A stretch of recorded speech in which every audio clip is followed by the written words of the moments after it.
บ้านวัดอีก นี่คือเบี้ยยูคาบ้านนางตำบลหน้าต่างเลย ฮะ เป็นไผจะได้เบี้ยยูคามาที่นี่ มาบ้านนางได้มาด ลุงทอง ำมา ล้วน หาลุงทองล้วนเด้อนี่ อืม คักหลายเบี้ยยูคานี่ อ่า เพิ่นเพาะพันธุ์เบี้ยยูคาได้แล้วก็อันเบี้ยมะเพชรได้ เนี่ยมันคิดตรงนี้ เบี้ยเพชรก็มีได้ เนี่ยอยู่ ลุงทองล้วนไปเฮ็ดขายได้อผม แล้วก็อันนี้ก็มีได้ดอกแคได้ ต้นตะเคก็มีได้อผมคนเพาะขายได้อต้นมะฮุ่งก็มีได้ มองคุณก็มี มะฮุ่งก็เพียบได้อผม อ่า ต้นมะฮุ่งก็หลายอยู่ได้อมะฮุ่งคนเพาะขายได้ใครได้มาที่นี่เด้อเฮือนอันล้วนๆล้วน เรื่องล้วนขาย ๆเนี่ยมะฮุ่งก็มีเนี่ยมา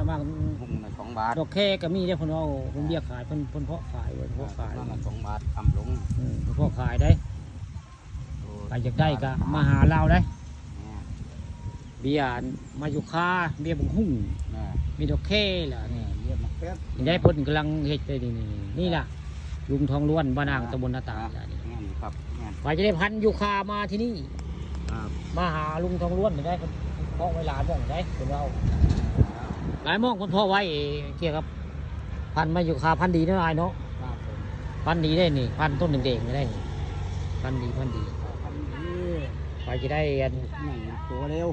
เบี้ยอยู่ค่าต้องมาหาเพิ่นได้ใหญ่แล้วก็มีได้ผลเอา ครับ แต่เพิ่นแยกอันนี้เพิ่นแยกแล้วมาบางเพิ่นแยกเอาปลูกเป็นต้นได้ แม่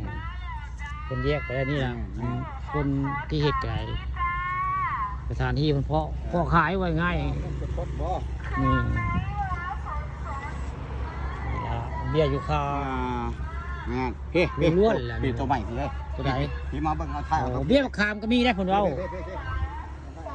เยอะอยู่ข้างอันนี้ก็ได้ เบี้ยมะขามก็มีได้ เพ่ โอ้กำลังออกมานี่ ออก โอ้ หวานใหม่ ลืดเนาะ นี่ กำลังออก หวาน กำลังออก หวานใหม่หวานไหมตัวนี้ มันใหม่เนาะ ครับ ขายเมื่อเบี้ยหุ่งเนาะ ขายเบิดนั่นแหละหมูหุกน่ะ2 บาท หุ่ง2 บาทเนาะ ถุงนึง2 บาท ไปก็ได้เบี้ยหุ่งก็มาหาเราเด้อลุงทองล้วนบ้านอ่างตำบลหน้าต่าง แม่ ใกล้ๆกับปราสาทนี่แหละ แม่ ใกล้ๆกับปราสาทบ้านอ่างตำบลหน้าต่าง โกดังนี่นะ โกดังนี่แหละโกดังนี่ผูกเบี้ยเพิ่นเฮ็ดไว้ผูกไว้ขายได้เพิ่นนี่เบี้ยคางก็มีได้ผูก นี่ ไอ้ได้ต้องคางไปผูกก็มี ตามต้มเอาเคาะใส่ถุงไว้แล้วขายเดือนละ2ไป เบี้ เดี ย ยว คางส้มก็มีได้ ถุงละ2 บาท เพิ่นเพาะขายได้ ถุงนึง2 บาท นี่ละของลุงทองล้วน พวกมันหลายครั้ง บ้านอ่างตำบลหน้าต่างนี่เพิ่นเพาะพันธุ์ต้นมะขามได้ได้มะขามก็ได้เพิ่นเพาะไว้อย่างนี้นี่ ไม่แน่ ลุงทองล้วนนี่ ครับ ใครสนใจมาบ้านลุงทองล้วนบ้านอ่างตำบลหน้าต่าง